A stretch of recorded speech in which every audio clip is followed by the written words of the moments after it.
Welcome to my channel physics online tutor. तो आशा करते हैं आप लोग अच्छे होंगे, स्वस्थ होंगे। तो हमारी जो क्लासेस होती है क्लास 9th के लिए, 10th के लिए, 11th के लिए, 12th आईआईटी नीट के लिए, फिजिक्स ओलंपियाड के लिए, और हमारा जो ग्रुप क्लासेस भी होता है। और ग्रुप क्लासेस जो है मैक्सिमम टू मैक्सिमम 5 स्टूडेंट के लिए होता है, और 1-to-1 क्लासेस की भी फैसिलिटी अवेलेबल है। एक्सपर्ट गाइडेंस है, एक्सेलेंट रिजल्ट है एंड 100% क्वालिटी ऑफ टीचिंग है। और ये हमारा कॉन्टेक्ट नंबर है और हमारा ये वेबसाइट है फिजिक्स ऑनलाइन tutor.com। ओके, तो आज हम सॉल्व करने वाले हैं प्रॉब्लम नंबर 3.24 है, जो कि आईरोडो बुक से लिया गया है। बहुत ही स्टैंडर्ड बुक है। आईरोडो और रशियन राइटर है। तो हम क्वेश्चन को सॉल्व करते हैं। तो सबसे पहले क्वेश्चन को रीड आउट करते हैं। क्वेश्चन क्या कह रहा है? क्वेश्चन कह रहा है the electric field strength depends only on the x and y coordinate. X and y coordinate पर डिपेंड कर रहा है। मतलब एक x electric field along the x axis हो जाएगा और एक electric field along the y axis हो जाएगा। करेक्ट है। अकॉर्डिंग टू द लॉ, ये लॉ हमारा दिया हुआ है ऑलरेडी क्वेश्चन में।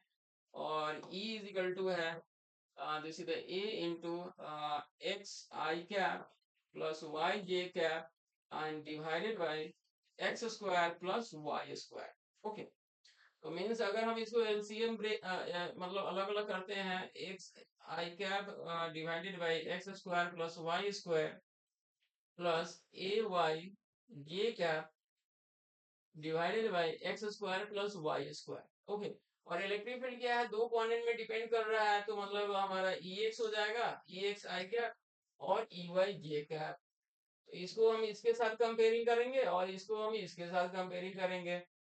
तो ई एक्स हो जाएगा हमारा A x divided by x square plus y square, और ई वाई हो जाएगा हमारा A y divided by x square plus y square. Okay, फिर क्वेश्चन में कह रहा है कि where A is constant, i cap and j cap are the unit vector of the x and y axis. Correct है।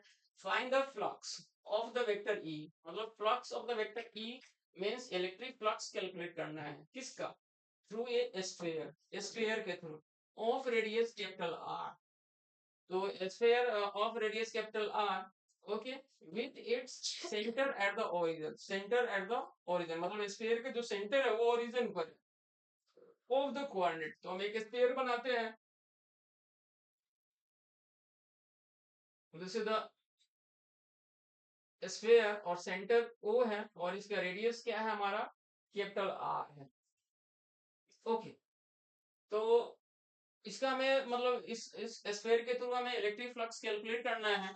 तो electric flux का concept होता है electric flux is equal to E vector dot d A vector. और हमारा जब electric field non uniform हो तो इस केस में हमारा ई vector dot d A vector होता है। और डी ए वेक्टर हमारा क्या होता है? डी ए वेक्टर होता है हमारा एरिया वेक्टर होता है। क्या होता है? Area vector. और एरिया वेक्टर का मतलब ये होता है कि एरिया वेक्टर मतलब एक तरह का एरिया ही होता है, बट वो वेक्टर क्वांटिटी होता है। क्या होता है? Vector quantity. तो डीए वेक्टर जो होगा हमारा क्या होगा? D A into n cap. तो एन कैप का मतलब होता है डायरेक्शन शो करना, और डायरेक्शन मतलब n cap means unit vector. Unit vector of this area vector means direction show कर रहा है एरिया वेक्टर का। तो और ये जो यूनिट वेक्टर जो हमारा एन कैप, इसका डायरेक्शन होता है outward normal to the surface या outward perpendicular to the surface. तो अब यहाँ पर क्या है? ये स्फीयर है, तो स्फीयर जनरली जो है मतलब एक्स वाई जेड है। तो एक्स वाई जेड अगर हम सपोज करते हैं तो तो इक्वेशन ऑफ दिस स्फीयर हो जाएगा।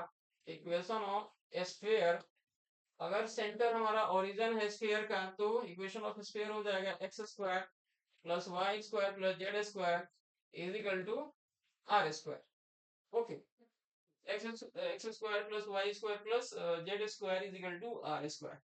तो अगर हम यूनिट वेक्टर की बात करें तो यूनिट वेक्टर हमारा क्या होगा? This is the x i cap, y j cap and z k cap and vector upon mod of this होता है तो x square plus y square plus z square, क्योंकि स्फीयर हमारा 3 डायमेंशनल। ओके, तो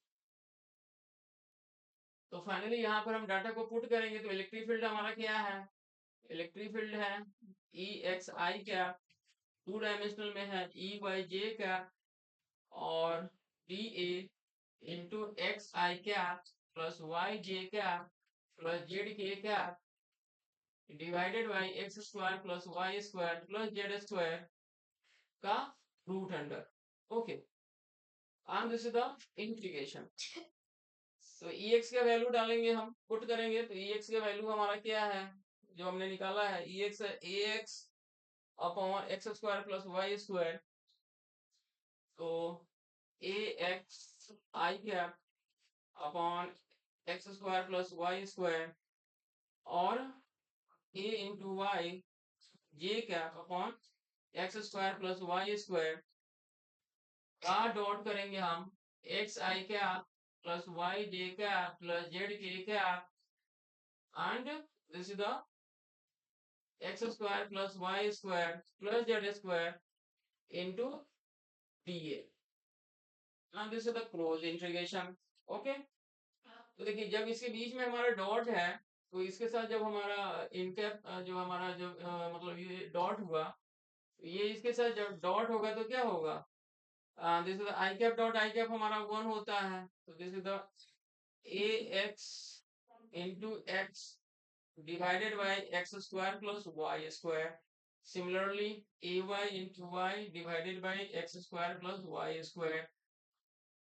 Okay, this dot this हो जाएगा, और k cap का अगर हम करते हैं z k कैप के साथ तो ax मतलब ax के साथ z कैप भी 0 हो जाएगा, और y के साथ डॉट k कैप भी करेंगे तो 0 हो जाएगा। ओके, और this is the d a upon, और ये वाला टर्म हमारा रिमेनिंग रह जाएगा, तो this is the x square plus y square plus z square, और यहाँ पर क्या है रूट अंडर है तो रूट अंडर हो जाएगा, and this is the close integration.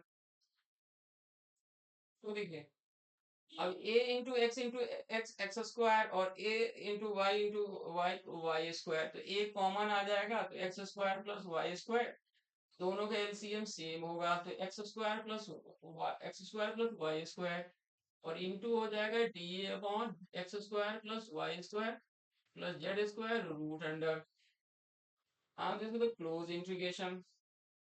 ये इसे कैंसिल हो जाएगा,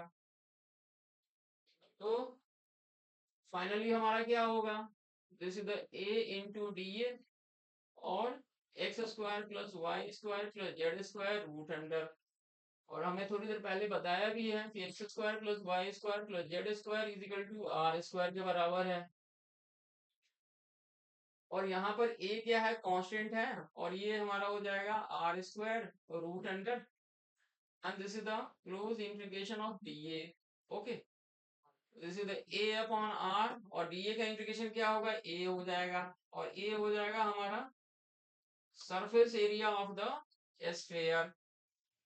okay, and this is equal to होता है 4 पाई आर स्क्वायर।